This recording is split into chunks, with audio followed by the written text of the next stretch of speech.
insult, but I'm saying it is still insulting for the obvious reasons. And one reason being because, most people who are biracial love both sides of what they are. I'm the same way. I love both sides of who I am. I love, there's great things that the Caucasian white race has achieved in this world. And, especially my bloodline. That sounds so haughty, but it's true.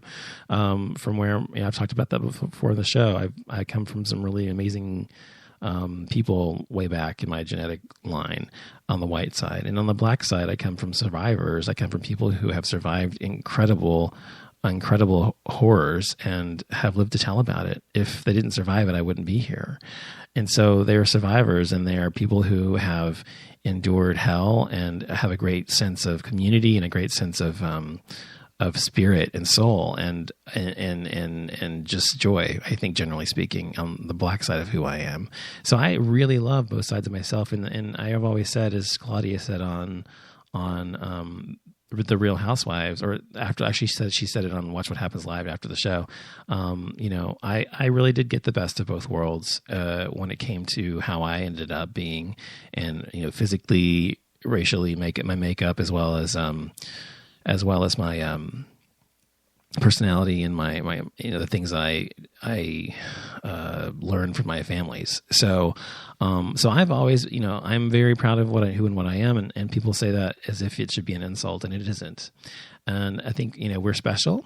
We are, and people who are just one race are not so special, because there's a lot of people like that out there. But people who are more than one race, which is becoming more and more the norm, by the way, and by 2050, the entire country will be the country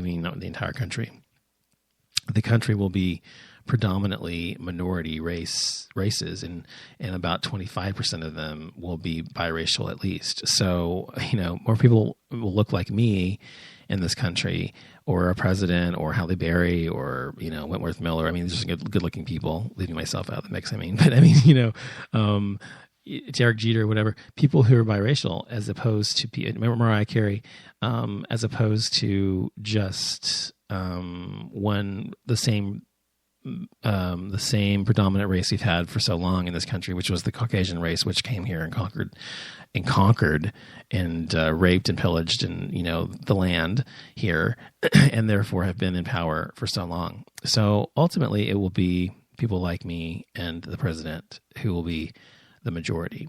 And I think there's a room for everyone. There's room for people like me. There's room for Caucasian people. There's room for Black people. There's room for Asian people. There's room for Hispanic people. There's room for Aleutian Island people. There's room for everybody. And there's no reason to call people out based on their race, just because you can't think of something better to say, just because that's the only obvious thing you can choose to pick on. That's the only thing you can come up with. You're not very intelligent. You have to actually have some sort of wit about you to come up with something that's not obvious, something that may be obvious to you, but not necessarily physically obvious to other people, or generally, overt.